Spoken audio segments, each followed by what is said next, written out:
Hello children, welcome to kids story time. పిల్లలు, ఈరోజు మీకు ఒక అద్భుతమైన లెసన్ చెప్పడానికి నేను రెడీగా ఉన్నాను. మీకు అందరికీ కేక్ అంటే చాలా ఇష్టం కదా. కొంతమందికి pineapple cake, butter scotch cake, chocolate cake అంటే ఇష్టపడని పిల్లలు ఎవ్వరు ఉండరు కదా. చాలామంది పిల్లలకు చాక్లెట్ కేక్ అంటే చాలా ఇష్టం. పిల్లలు, కేక్ గురించి మీకు ఒక లెసన్ చెప్తాను, జాగ్రత్తగా వినండి, ఓకేనా? మరి ఒక ఊర్లో ఒక అక్క ఉంది పిల్లలు. ఆ అక్క పేరు సోనీ. ఈ సోనీ అక్క ప్రతి విషయంలో ఏదో ఒక బాధపడుతూనే ఉంటుంది. కనుక వాళ్ళ మమ్మీ దగ్గరికి వెళ్ళి, మమ్మీ ఈరోజు నాకు అస్సలు బాగాలేదు, ఈరోజు స్కూల్లో టీచర్ తిట్టాడు, నాకు ఈ మ్యాథ్స్ టేబుల్స్ రావట్లేదు, నాకు ఎగ్జామ్లో తక్కువ మార్కులు వచ్చాయి, నాకు నా స్కూల్ నచ్చలేదు అంటుంది. కాసేపు అయితే మమ్మీ నాతో ఎవరు ఆడుకోవట్లేదు, నాకు అసలు ఫ్రెండ్సే లేరు అని కాసేపు చెప్తుంది. ప్రతి దాంట్లో సంతోషం లేకుండా ఎప్పుడూ ఏదో ఒక మిస్టేక్ కనుగొంటూనే ఉంటుంది పిల్లలు. మరి ఏమిచ్చినా కూడా ఇది బాగాలేదు అని వంకలు పెడుతుండేది. తనకున్న ప్రాబ్లమ్స్ని ప్రతిసారి కంప్లైంట్ చేస్తుండేది. మమ్మీ నాకు ఇట్లా ఉంది, నాకు అట్లా ఉందని ఏమాత్రం కూడా సంతోషం లేకుండా అన్నిటి గురించి కంప్లైంట్ చేస్తూ ఉండేది.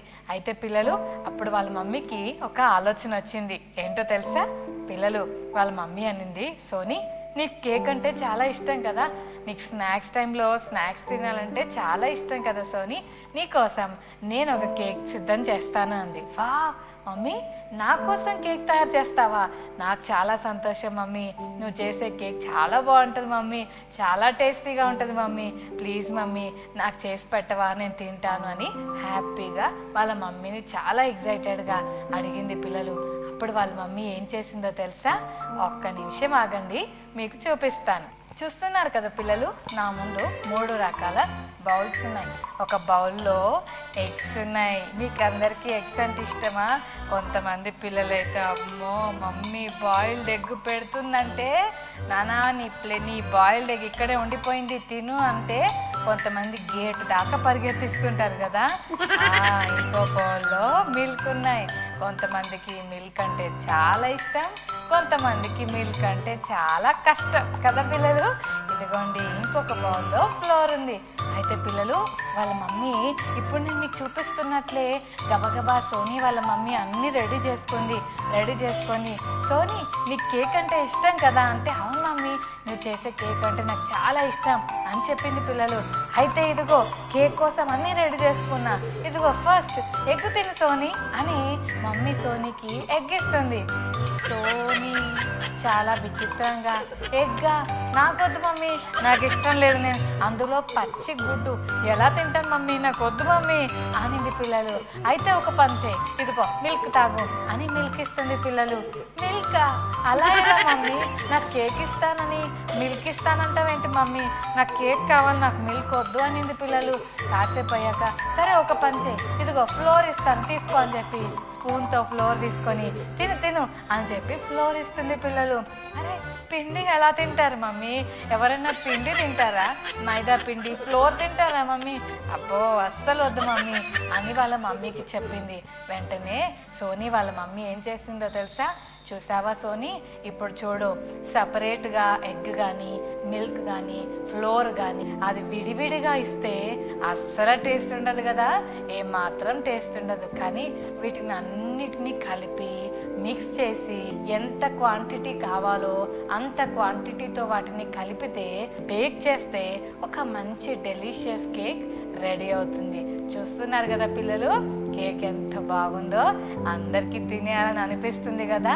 నిజమే పిల్లలు, ఇంత అందమైన కేక్ రెడీ అవ్వాలంటే దానికి ముందు ఇలాంటి వేరు ఇంగ్రీడియంట్స్ వాడితేనే అంత చక్కటి డెలిషియస్ కేక్ తయారవ్వింది. సపరేట్గా తింటే ఎవరికీ టేస్ట్ ఉండదు. కానీ వాటిని అన్నిటినీ ఎంత కావాలో అంత క్వాంటిటీతో మిక్స్ చేసి ఓవెన్లో పెట్టి బేక్ చేస్తే అది డెలిషియస్గా ఉంటుంది. దేవుడు కూడా మన జీవితంలో అన్నీ ఒకేసారి ఇవ్వడు. ఆయన తన టైంలో మనకు కావాల్సినవన్నీ ఇస్తాడు అని వాళ్ళ మమ్మీ సోనీకి చెప్పింది. ఏమీ లేవో ప్రతిదీ నాకు అది లేదు, నాకు ఇది లేదని ఎప్పుడు కంప్లైంట్ చేస్తూ, నాకు కొత్త బట్టలు లేవు, నాకు మంచి వాచ్ లేదు, నాకు మంచి ఫోన్ లేదు, నన్ను మంచి స్కూల్లో జాయిన్ చేయలేదని ఎన్నెన్నో కంప్లైంట్స్ చేస్తున్న సోనీతో వాళ్ళ మమ్మీ చెప్పింది, ఏం చేసినా దేవుడు మన లైఫ్లో బెస్ట్ చేస్తాడు. సెపరేట్గా మనం చూస్తే మనం దాన్ని స్వీట్నెస్ని అనుభవించలేం, కానీ వాటిని అన్నిటినీ కలిపి దేవుడు వాటిని ఆయన టైంలో దాన్ని చక్కగా తయారు చేస్తాడు. నిజమే పిల్లలు, బైబిల్ గ్రంథంలో జోసెఫ్ అన్న పుట్టినప్పుడు చాలా ఫాదర్కి చాలా ప్రియమైన వాడైనా అన్న కొన్ని డేస్ వరకు, అన్న కొంచెం పెద్దగయ్యాక వాళ్ళ బ్రదర్స్ అతన్ని హేట్ చేశారు. అతన్ని ఎవరు ప్రేమించలేదు, చాలా జెలసీ చూపించారు, అన్నను కొట్టారు, కుంటలో పడేశారు, వేరే దేశానికి స్లేవ్గా అమ్మేశారు. ఆ స్లేవ్గా ఉంటున్న జోసెఫ్ అన్న ఎప్పుడు కూడా ఏడవలేదు.